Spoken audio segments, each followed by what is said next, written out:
Seven principal. आगे remuneration, ठीक है। रेम्यूनरेशन का मतलब एम्प्लॉय की सैलरी, या सैलरी के साथ साथ जो उसको बिजनेस में यानी कंपनी में वर्क करने के अगेंस्ट मिलता है उसको रेम्यूनरेशन कहते हैं। तो overall pay and compensation should be fair to the both employees and the organisation. तो जो आप ओवरऑल पे या कंपेंसेशन देते हो एम्प्लॉय को, वो एम्प्लॉय के लिए और ऑर्गेनाइजेशन के लिए दोनों के लिए क्या होना चाहिए, फेयर होना चाहिए।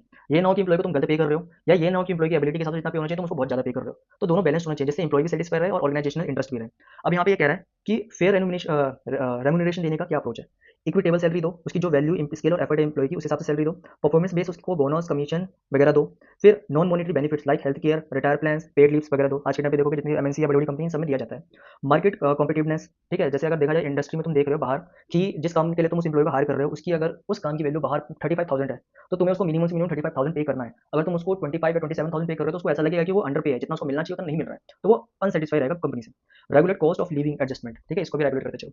अगला आता है पॉजिटिव इफेक्ट क्या होंगे अगर रेम्यूनरेशन से हर एम्प्लॉय को सही दे रहे हो। एम्प्लॉय मोटिवेशन बढ़ेगा, ठीक है। हाई जॉब सेटिस्फेक्शन रहेगा, एम्प्लॉय सेटिस्फाई रहेगा। इनहेंस करेगा लॉयल्टी को और रिड्यूस करेगा टर्नओवर को, ठीक है। लॉयल्टी तो समझ ही गए होगे, ठीक है, कि कंपनी के प्रति उनकी ईमानदारी बढ़ाएगा। अब ये टर्नओवर वो वाला मत समझ लेना जो शेयर वाला आता है। ये टर्नओवर का मतलब है एम्प्लॉयज का जो बिजनेस छोड़ने का रेट, मतलब कंपनी को छोड़ने का जो रेट होता है ना, कि हर साल कितने एम्प्लॉयज कंपनी छोड़ के जाते हैं, वो रिड्यूस होगा। और रिड्यूस होगा तो कंपनी में स्टेबिलिटी बनी रहेगी और एम्प्लॉय लॉन्ग टर्म तक काम करेगा यहाँ पे। अट्रैक्ट करेगा टॉप टैलेंट को, ठीक है। इंप्रूव करेगा प्रोडक्टिविटी और इफिशियंसी को। हार्मोनाइज करेगा लेबर मैनेजमेंट रिलेशन को, ठीक है, कॉन्फ्लिक्ट कम होगा।